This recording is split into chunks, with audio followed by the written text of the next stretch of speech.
Yo, it's Lil Westside, and I just jumped off the porch with Dirty Glove Bastard. Let's get it.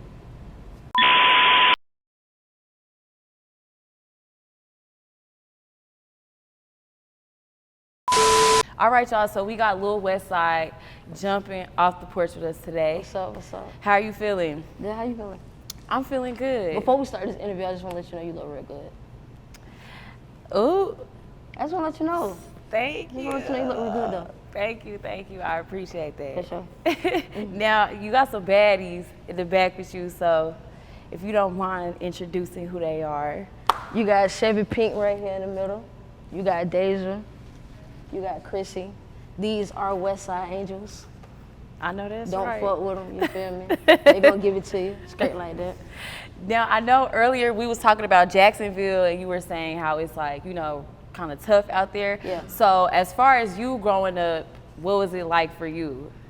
I mean, if you want to be honest, it wasn't bad like that. You feel me? Like my generation now, that they making it worse. So it's like, I mean, it was always like hectic, but it wasn't like how it is now. You feel me? So everybody was in sports, everybody was doing something. You feel me? But my generation and probably like down, that's when the shit like, you feel me? I do want to talk about what you were doing before music. Were you like working like a job or? Yeah, I was doing a lot of, you know what I'm saying? You feel me? Like street shit. I was working at Hibbett Sports, working at Amazon, you feel me? Shit, I worked at Hertz. I had a lot of jobs now, you feel me? Like, so was you doing that and balancing your music career? No, so, okay, it was like, how to put this shit, like, I was working to fund my music career, if that made sense, you feel me? Like, I was doing multiple jobs at the same time, but it was like, it was hard trying to balance when I couldn't really afford certain shit. So, you know, that's pretty much what it was. Like, yeah and no, you feel me, in a sense. Just trying to fund my career. What would you say your sacrifices look like when it came to your music career? I did a lot of shit, you feel me? I had to cut a lot of niggas off. Had to motherfucking get a job when I didn't want to work, you feel me? I had to motherfucking cut family off. A lot of shit, you feel me? Not the family. Yeah, you feel me? Like, if it ain't elevating me, if the energy not good, you feel me? If you not right for my mental, you feel me? I learned that from Bert, you feel me? I can't be around you. So I did a lot of shit and motherfucking friends died, all behind this music shit, for real. Really? Yeah, I had to pick a side type shit when it comes to this music shit. So it's like, at the end of the day, I'm doing what's best for me, not nobody else. Yeah. So when it came to you putting yourself first, when would you say you finally started to develop that mindset? When I got around Bert, shout out to Bert, you feel me? I always put myself last. Like, I was the type of person where I knew I was right here, and then I see an artist or somebody, and then I try to bring them, and then they'll shit on me type shit. So it was like, I gotta put myself first. Like, I'm blessed to be in a position that I'm in. So for me to motherfucking let niggas affect that, nah, I can't. You gotta get cut off. Okay, so you touched on that, and I was going to ask right after, were you getting the same love that you were putting out? No. I mean, from my mama, yeah, but other than that, nah. It's shit changing now too. Like, you got niggas that saying that they fuck with me, but they won't even share a song. I was looking out for niggas, you feel me? I don't talk about what I do for people because I do that from the kindness of my heart. Yeah. But it's not the same love. It's not. So 2015, was that really when your career started to pick up a little bit? Or was that kind of like the start of it all? I'll say the start of it, because I graduated, I was supposed to graduate in 2014. I graduated this month, actually. I get my high school diploma. This month? Yeah. Oh, but yeah, so I'll probably say it motherfucking took off. Honestly, I had did a Chiraq freestyle. I don't know what year that came out, but it like went crazy, you feel me? I got a homeboy, shout out to Junkie. He used to like get on my Facebook, Twitter. He used to promote it every single day, you know what I'm saying? Like, I've never had a friend like that that'd get on my shit and promote for me. So that's when it really started like taking off. I don't know the year to be exact, but I know when Chiraq came out with the G Herbo, that's when it started like picking up, started getting a little buzz. Ooh, how long would you say you were pursuing music for you to finally get your buzz with the Chirac freestyle? So I was always known for playing basketball, either rapping. And when I found out that I couldn't play basketball no more, that's when I was like, all right, I'm gonna start taking this music shit serious. I'd probably say that was like around, I was like 15. Really? Did you get injured? Nah, I just was bad. Wait, what age did you jump off the porch? Because we forgot to even ask you that. I've been off the porch. I just was a good kid, you feel me?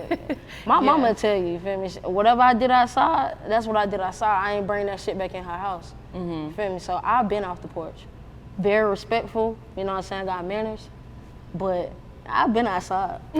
10 years old, if you want to be for real. What was like a key lesson that you had to learn during that time? Everybody ain't your friend. Everybody ain't your friend, you feel me? I was doing stuff for people and I wasn't getting the same energy back. Like back to what we were just talking about, you feel me? Like getting in trouble behind people, you feel me? I'm skipping school for people, you feel me? Making sure they straight. Them same people right now got diplomas. They in college and it's me, you feel me? Like back then I was looking at it like, damn, I look stupid as fuck. I did all this shit for these people and they doing good now. And it's me over here. But you know what? Your blessings is coming. You right. And they're already coming because, you know, you charted with your first debut single. I mean, not single, your first debut album. You charted on that. So I feel like that all the work that you put in for other people is going to go back into yourself. Like, it's in due pouring. time. Yeah. So how do you feel right now in this current moment with your artistry? It's just getting started. I got a lot more to learn. It's getting hard. I ain't gonna hold you. It's getting hard. Like I be getting writer's block a lot. I don't write. So for me to not be able to think, you feel me, it's getting a little hard. But at the end of the day, I just gotta keep going. What do you feel like is it that could kind of get in the way with your creativity? People. The state of myself. People. That's the only thing that can get in my way. What would you say is like the inspiration with your music? A lot of shit, you feel me? It's a lot of lesbian, you feel me? Females out there that want to do music. You got some that's scared to come out to their parents. You got young men out here, you feel me? That's trying to be artists. You got my mama still working the job. You got my little cousins, them trying to hop off the porch. So my inspiration come from that, you feel me? Just trying to change a lot. Like I know I be getting in trouble a lot for helping everybody, but that's just me, you feel me? Do you feel like you're like the generational curse breaker in your family? Yeah, I'm gonna take that risk. It ain't no risk taker. I love my family, no disrespect to y'all, but I'm gonna take that risk, you feel me? If it came down to it where I gotta go to Tokyo, Japan for my music, I'm gonna go.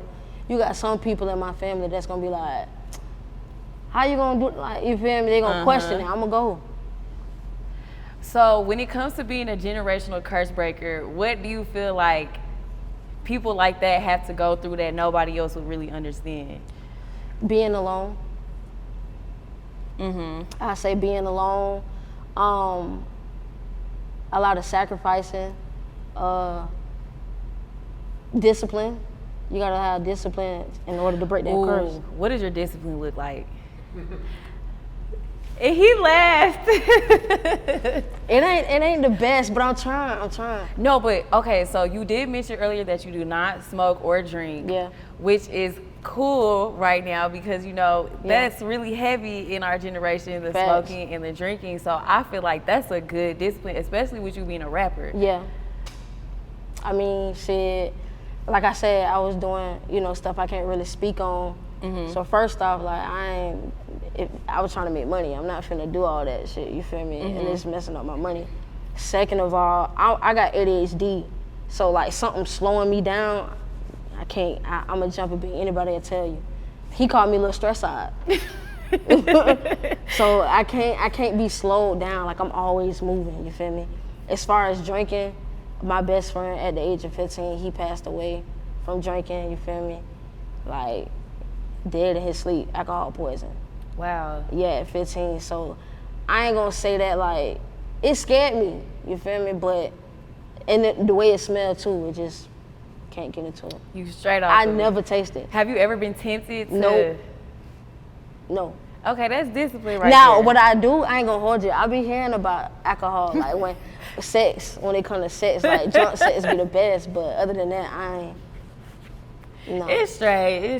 You good. You just saying that. Just saying that. Now, as far as your support back home and like your fans, how long would you say it took for you to really get like some type of core fan base? I'm still growing the core fan base as we speak, so I'm not gonna say I got fans because you will know your real fans from your supporters. I'm gonna say supporters right now. Yeah. Because when it comes to them ticket sales and them albums, we gonna really see who fans. But in the meantime, I'm just call them supporters. But I honestly say, can't really say right now. Honestly, it took me a while to grow that fan base. Yeah. It was hard. Yeah, because you've been at it for a minute, like 2015, and to still be pursuing it now. You know, they fuck with me back home. Yeah. You feel me? They fuck with me back home, but it just, like I say, you feel me? Like, we really see who gonna fuck with me when it's time. So from 2015 up until now, what has really been keeping you going and motivated? My mama, I want her to start working real soon. She be complaining about how she just want a vacation. My mama never flew. So yeah, I'd probably say my mama right now for real. My mama, my family, you know what I'm saying? I lost a lot of homeboys, you feel me? That passed away, and they was by my side, so I know I can't stop, you feel me? This is what we all wanted, so. What would you say your grieving process really looked like when it even came to cutting people off? Because, you know, you do grieve that, like, cutting people off. As much as people don't talk about it, you kind of like, damn, like, I'm a Cancer, so it's like I'm very, like, emotional, but at the same time, I'm different. Like, it's different me, you feel me? I got different personalities, so I'd probably say after the first 3 days, I'm good. First 3 days? Yeah. Really? Yeah. For what? Like, do you ever have spouts though where it's like, okay, you good the first 3 days, but like a month might go and you it just depends on the relationship I have with that person. If it's a female, I don't care. I'm not gonna hold you. I'm gonna be hurt depending on how it ended. But nah, I don't care. If it's my friend and we've been friends for some years, me and my best friend, she cut me off for a guy. We've been friends since I was like 10 years old. That shit hurt. You feel me? Because she was here by my side and she cut me off for a guy, but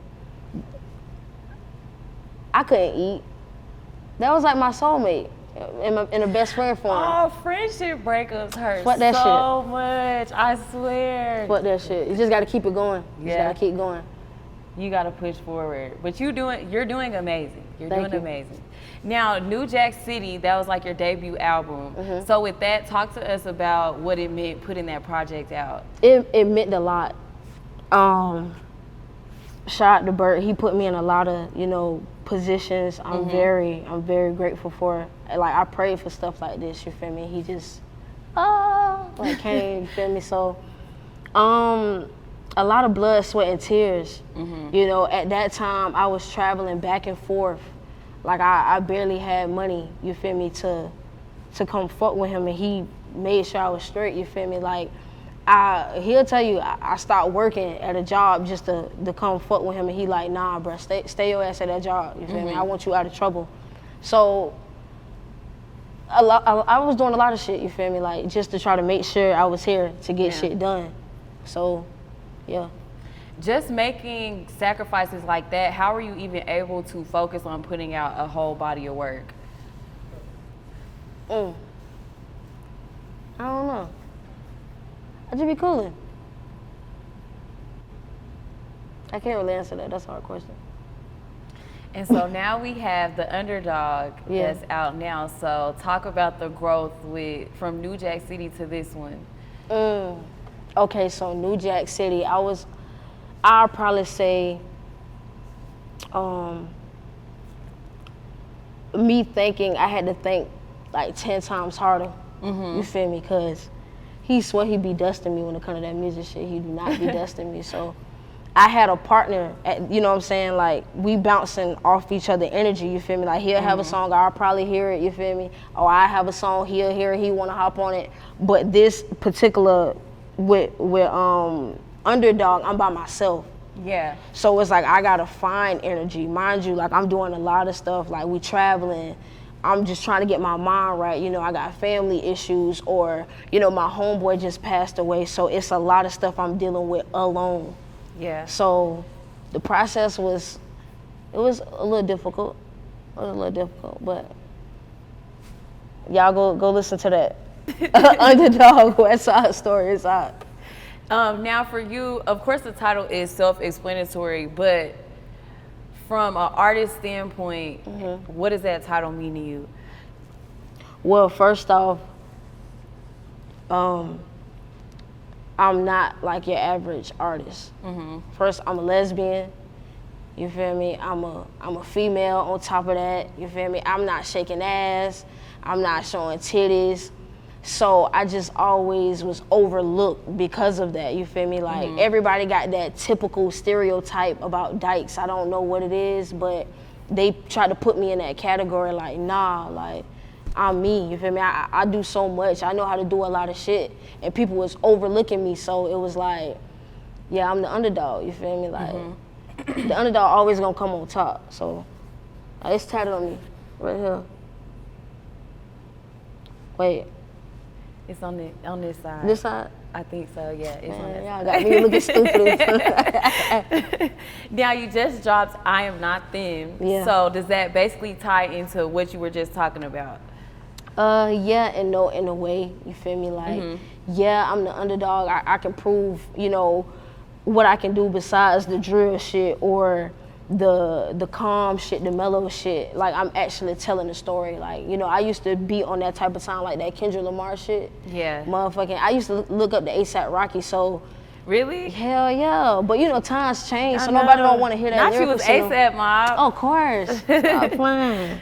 But yeah, so with that song, it was showing my, like, my versatility, and at the same time, like, letting people know about where I come from, like my city, like, so, yeah. And I meant to ask you this too, as far as the music scene in Jacksonville, what is that looking like right now? It's on the rise. It's on the rise. It's looking real good right now. You know, it's a new wave, you know. We got different waves that came and went through, but the new wave that's finna come, yeah, it's finna be that heat. Now, Saturday, you're dropping Born to Die, the visual. So, can you give us a little tea on that? First off, free 500K, free sis, you know what I'm saying? Shit, it's finna be a lot of ass shaking, it's finna be a lot of, we was in Jax, we shot the video, you know what I'm saying? It was real lit. I think that was like her first time in Jax. So, we was showing, I wouldn't say showing her around, but like, you know what I'm saying, just showing her a vibe, you feel me? Like, yeah. It was lit. How was it shooting the video? Was it just full fun? Like, oh, so it pretty much how we end up shooting the video. We both had a show, and some shit had happened like right there, like you can't perform type shit. Like, I guess the venue was on some shit or whatever the case may be. So we were like, fuck it, like we got the director. Let's shoot a music video. So everybody that was supposed to be in the show, like, I guess supporting different people, my supporters, her supporters, we just motherfucking shot that shit downtown. It was lit. Now, before we wrap up, let's talk about some goals that you want to hit. You can name like 3 goals. It's like a manifestation moment. Okay, all right. I'm putting my mom in the house. Period. I'm buying some land, and I'm getting closer to God. I love that. Closer to God, yeah. I feel like it's about that time. Yeah, of course. There's so much crazy stuff happening. I wouldn't be here, you feel me? Yeah. Like, he got me through a lot of stuff, you feel me? When I felt like I could talk to my friends, nah, them the wrong people to talk to, you feel me? Talk to that man right there. He gonna get you right. I'm happy. I've been through so much, but I'm good. I'm good. I'm blessed. And any advice you want to give to the younger kids that may be watching you? Oh, I got a lot. Okay, let's I got 3. I'm gonna make it real quick. Never bite the hand that feeds you. Always remember who was there for you. You feel me? Keep going. I know it's gonna be hard. I know you probably broke as fuck right now on the couch trying to figure this shit out. Go get a job. Stay at a job. Invest into yourself. Put God first. Stay by yourself. You feel what I'm saying? You will know who there for you. Make sure your homeboys, if a video costs $100 and you got 4 friends, tell your homeboys 25 each. You feel me? And just keep going. I promise you, like everybody always say keep going. You really have to keep going. You never know who's watching. And the last thing I gotta say, you got all that music on your computer. Content. We need content. You're not gonna blow when it's just sitting on your computer. And that's all I gotta say. Okay, with the gems. Yeah. All right, and any shout outs too? Yeah, I wanna give a big shout out to 5040. Westside Angels. Shout out to everybody that's been supporting me. I can't really say no names because I don't want nobody chewing me up, but you know what I'm saying? Shout out to everybody that's been supporting me. Shout out to Bert, you feel me? It wouldn't be possible without him. Shout out to my boys. Shout out to my cousin. Shout out to mama. Yeah. Shout out to my brother. Shout out to you. Can I get your number after this?